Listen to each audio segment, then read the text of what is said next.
If you have a child that wants to get into one of the top selective high schools in New South Wales, then this is for you, because writing is now a section on the exam that's worth 25%. It used to be only worth 15%, but it's now worth 25%. And so what that means is that if you want your child to get into one of the top selective high schools in New South Wales, or if you're a student who's sitting the exam, sitting the placement test, then writing is a section you really want to make sure you're confident in. You know exactly what it takes to succeed. And so in this video, I'm going to share 3 tips that you can use to improve your writing if you're the student, or if you're a parent. They're strategies that you can use to help your child improve their writing as well.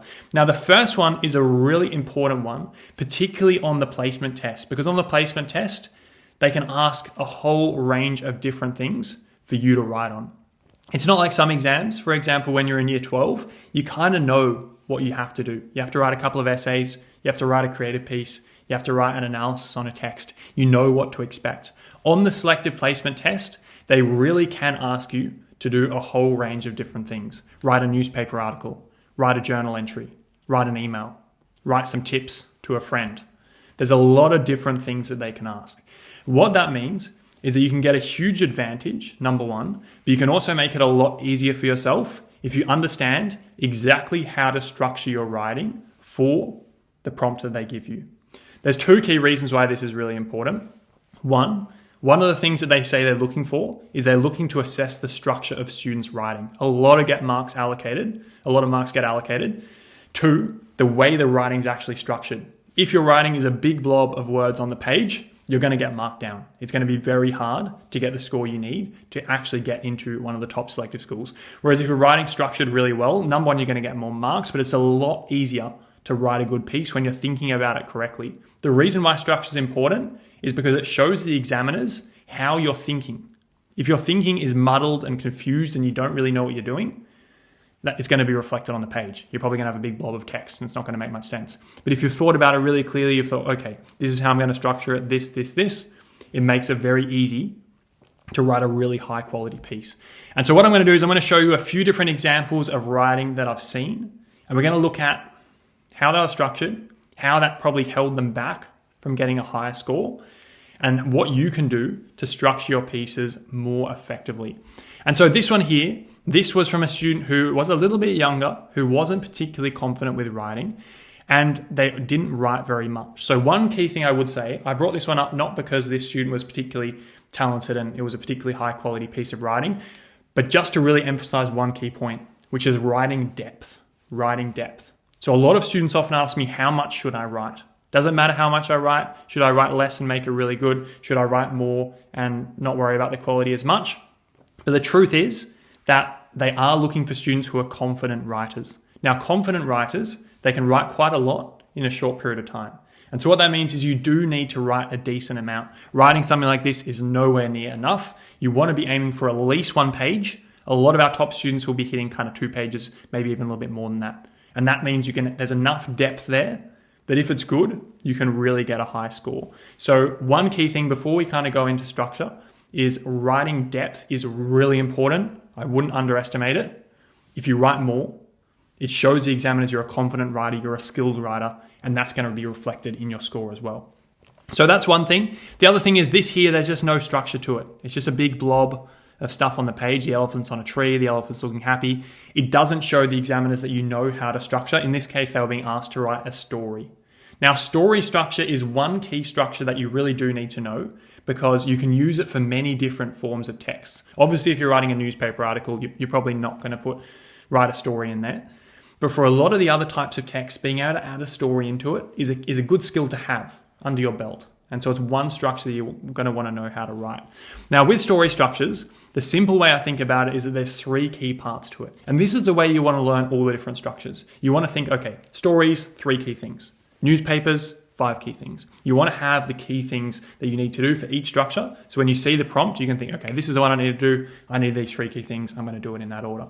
So for stories, there's really 3 key parts to it. The first part is we need a beginning where we learn about the characters and the setting.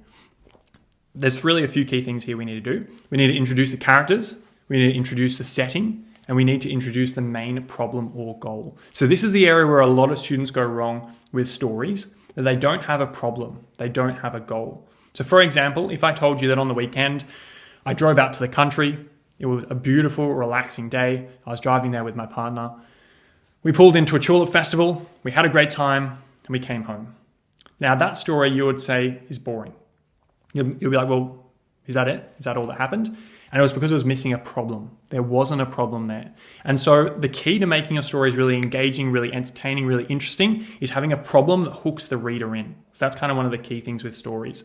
And so in a good story, in the first paragraph, you want to introduce the characters. So you might say something like, my partner and I were driving out to the country over the weekend. It was a beautiful sunny day.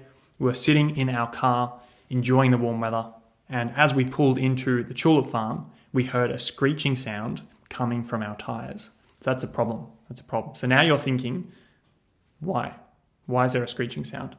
Which lures us into the second part of the story, which is the middle, which is where we're trying to fix problems. So whatever problem was identified here in the beginning, in the middle of the story is where it tries to get fixed. So in the middle, I might say, we pulled in, we parked, I went and I had a look at the tire. I couldn't really see anything wrong with it. So I thought, maybe it was someone else's car. And so I go in the car, turn on the engine, and it comes back. Screeching sound coming from the tire. And so now I start to get really worried. I call RACV.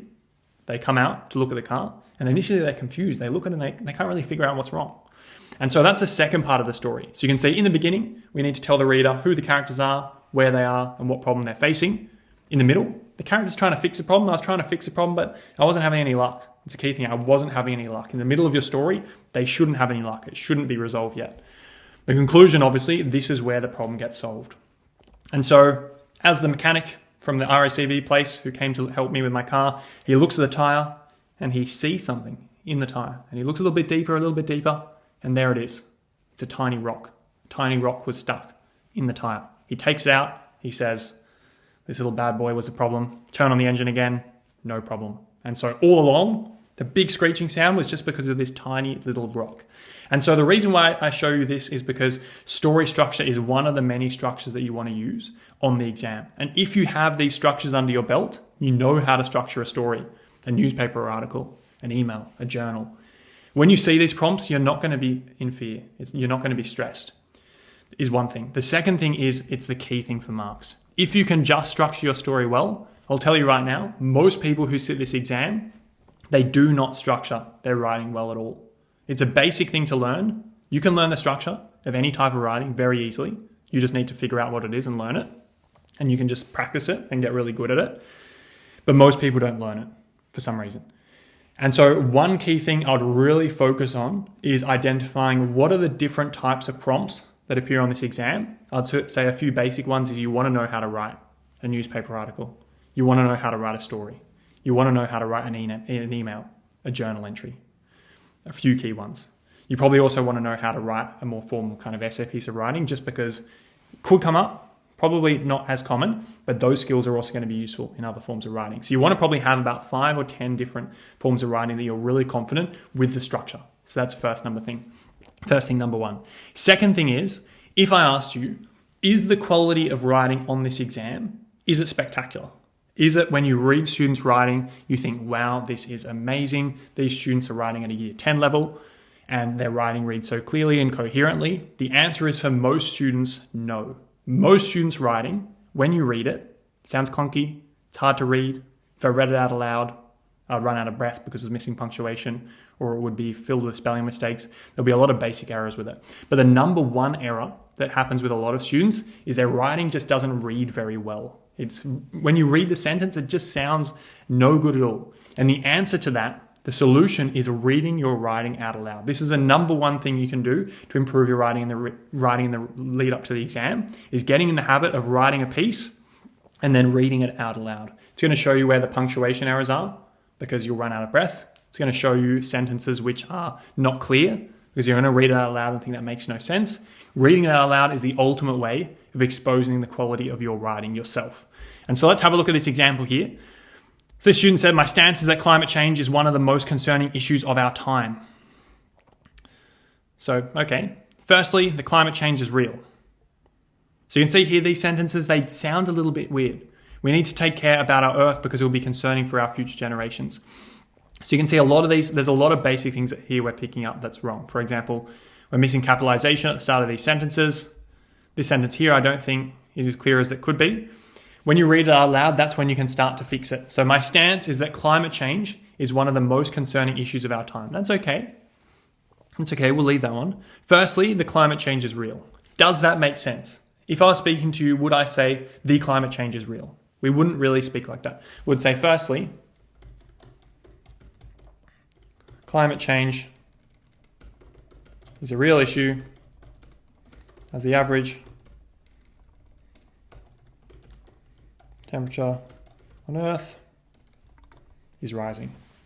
So when we read it out loud, we can see that it sounds good. Firstly, climate change is a real issue. As the real, it should probably be because it makes it a bit more formal.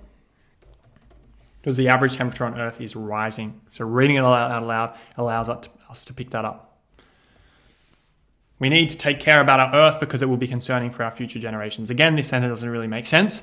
And when we read it out loud, we can see that. We're polluting our Earth by producing carbon dioxide into an atmosphere. This will impact. So this here is a really good example of what a lot of students do. So I'm just going to highlight this sentence in particular. We'll assume that they didn't have the capitalization error. But I'm going to read this sentence out loud and you're going to see one key problem with it. We're polluting our Earth by producing carbon dioxide into our atmosphere. This will impact us by destroying our ozone layer and stratosphere, which is protecting us by not letting the UV radiation of the sun for decades. What went wrong there? I ran out of breath. There was way too much in the one sentence. And so the reason why reading it out loud is really important is because probably the number one mistake that people make in their writing, which makes their writing really hard to read and just not very high quality, is they have really long sentences that are missing punctuation. And so there's two things you want to do. One thing is you want to avoid long sentences. And you want to have short, sharp sentences. Because if you think about it, if your sentence was short, you don't need punctuation. So you're just taking away an avenue where you could have made a mistake.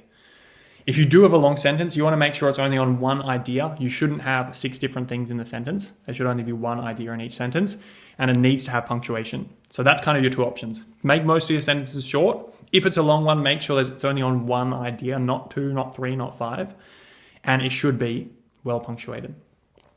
The other thing is just avoid using words that you don't know how to spell. A lot of the time, a lot of parents will say to me, ooh, my child needs to include some more complex vocab in their writing because their writing isn't sophisticated enough. I can tell you right now, vocab is not something you want to be focusing on. The people who focus on writing more, or the students who focus on improving their writing by adding more complex vocab, it's one of the worst ways of improving your writing. Because I can guarantee you right now, most people's structure is not very good, which contributes to a significant amount of your marks. Most people, if they structure it well, their sentences don't read very well. If I read them out aloud, they make not much sense.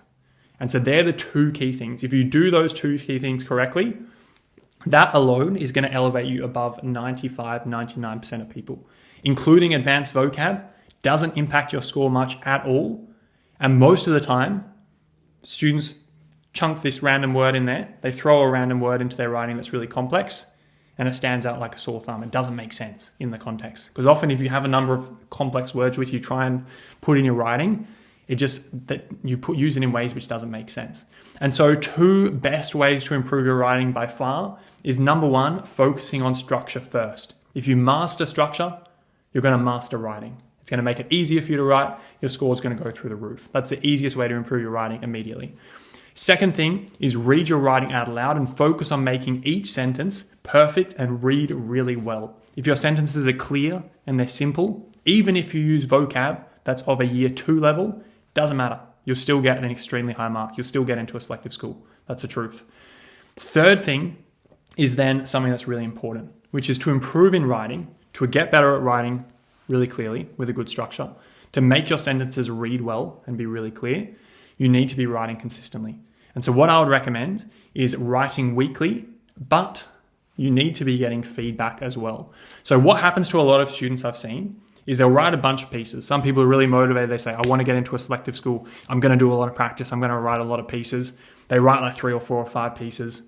Then I have a look at them after they've written 5. They've made the same mistake in every single one. And I could ask you the question, was it worth them writing 5 pieces if they made the same mistakes in every single one? What do you think? Now, there's probably some value in it, but it's an incredibly inefficient way of improving your writing because they could have written one piece, got some feedback. I could have said, look, the structure is pretty good. The conclusion is missing this. Then they could have fixed it up in the second one. And then rather than making that same mistake 4 more times, in the second one, I could have said, okay, conclusion's good now. Now, some of your sentences are really long. They've got like 6 different ideas in them. Let's focus on that. You fix that on the next one. And then after 5 essays, you've improved about 10 times the amount. And so the third thing, alongside improving structure and making your sentences clearer by reading them out aloud, you want to be writing weekly and getting feedback. So personally, what we do for students in our program is we get them to write at least one piece every single week. We then give them feedback on our platform like this. So you submit it on the platform. For example, you can view your piece again here, and we give them feedback depending on what the writing piece is. So this particular student here, they wrote a story. They got 30 out of 50, which is pretty good. That's pretty good because we do mark pretty harshly. They had good punctuation, spelling, and grammar. Story structure was pretty good. Sensory imagery, which is how vivid the writing is, how descriptive it is, was pretty good. Character development could have been improved. Language and expression was pretty good as well. And so you can see we give the students a strength, an area of improvement, and then a task to do to improve that area of improvement. So a little video from me showing how to improve character development in this case. If you do this, if you write every single week and you get feedback and you actually listen to the feedback and you focus on how to improve and then go off and do like the improvement drill that we have here, for example, you will kind of make this up yourself if you weren't a part of our program, you're going to improve very fast. And so that's a third key way to improve in writing is writing every single week and getting feedback. And so key takeaways from this is the New South Wales Selective Placement Test. Writing is now crucial. It's 25%. It's worth the same as every other section. It's also right at the end of the exam. So a lot of people, how excited are you to write a piece for 30 minutes after being in the exam hall for 2 hours? Probably not that much. So that's something you're going to want to practice as well. Doing writing after having done a whole bunch of preparation. Maybe practicing writing when you get home from school, when you're tired after a big day at school is a good way of mimicking that. But otherwise, 3 key tips to improve your child's writing or to improve your writing if you're the student. Number 1, focus on structure. Have structures that you know how to use for all the common types of prompts we can see. Number 2, read your writing out aloud. It's going to allow you to see the sentences that don't make sense. And often, it's going to allow you to find sentences that are missing punctuation, where you can make them shorter or you can break them into 2 different sentences. And then finally, number 3, writing every week is crucial. If you want to improve in anything, writing is just a skill. It's like riding a bike. If you never practice riding a bike, you're not going to get good at it. If you don't practice writing every week and you don't get feedback, then you're not going to improve very quickly either. So you want to be writing every week and getting feedback is going to lead to the fastest improvement. And so if you want more writing tips and more writing advice, then I'll be posting more videos on the different types of structures that you'll need to learn. For example, newspaper articles, emails, journals on this YouTube channel here. So I'd recommend watching out for those. Otherwise, if you want my help within the program, you want to get feedback like we saw on screen, then you can book in for a call with us below this video and we can chat to you and see if the program will be a good fit. Otherwise, good luck in your preparation. Writing's a big section where you want to start practicing right away. You want to use every single week to improve as fast as you can. And I wish you good luck in writing your next piece after this video.